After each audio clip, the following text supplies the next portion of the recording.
So, we are just going to carry on from where we left off last time, and that is that Joseph has two dreams. He shares his dreams with his brothers, then he shares his dreams with his brothers and his father and mother. They have a lot to say. They hate him for it. They're jealous about it. His father scolds him, puts his dream down, but then wonders about the dreams.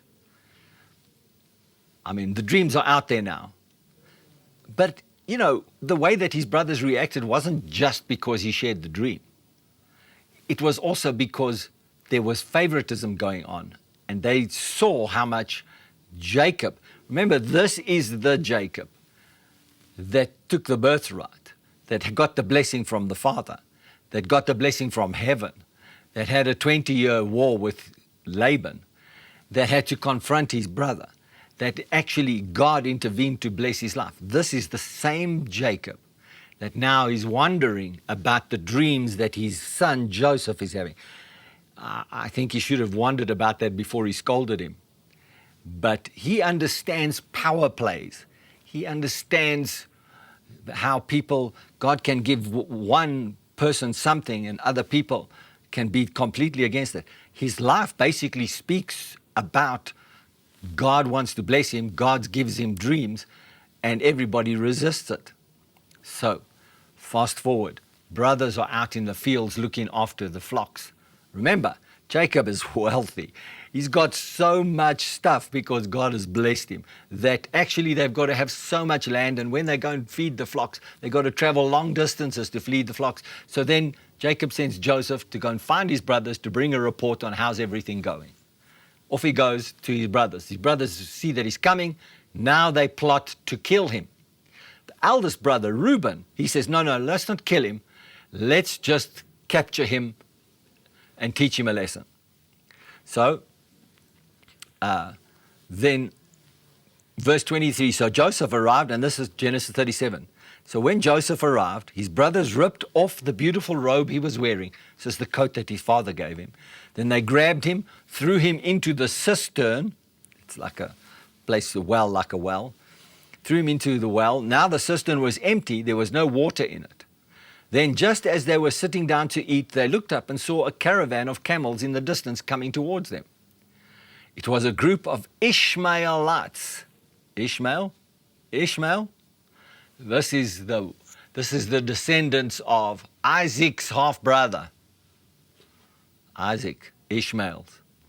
So here comes those that want to steal, that have a right to another form of blessing, but they are not the covenant people. Ishmaelite traders taking a load of gum, balm, and aromatic resins from Gilead to Egypt. Judah said to his brothers, what will we gain by killing our brother? We'd have to cover up the crime. Instead of hurting him, let's sell him to those Ishmaelite traders. After all, he is a brother of our brother of our own flesh and blood. And his brothers agreed. So when the Ishmaelites, who were Midianite traders, came by, Joseph's brothers pulled him out of the cistern, sold him to them for 20 pieces of silver, and the traders took him to Egypt. Egypt has a big part of the story because of Abraham. But here's what I want to say to you. When you share dreams, you are going to encounter incredible resistance against your dreams.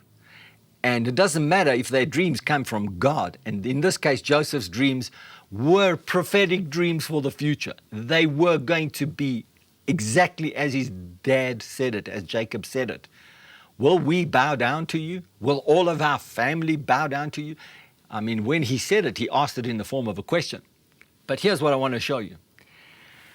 When you share dreams and or your dreams come from God and or the dream is going to be something that is so much bigger than you can even ask or think or imagine. Remember we read Ephesians about it?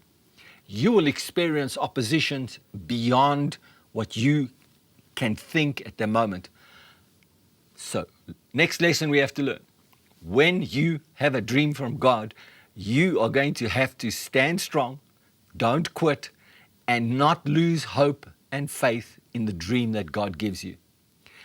And here I want to show you that his brothers, the ones that were ultimately going to be the benefit of the dream, his brothers traded the future and traded the dream to those that were coming to take a part of the inheritance away from the covenant people of God. But remember, God will never give up on his covenant children. He will never give up on a dream that he gives you. He'll never give up on your ability to stand strong, your obedience. And even though in Jacob's case, it looked hopeless so many times, can you imagine the feeling of rejection? Can you imagine the scope of being taken into slavery, not knowing what your future is going to look like? Your brothers wanted to kill you. These traders might kill you. They might trade you for the silver. They're certainly going to trade you for more than they paid for you. And who they're going to trade you to? What does your future look like? I got a dream. My future looks bad.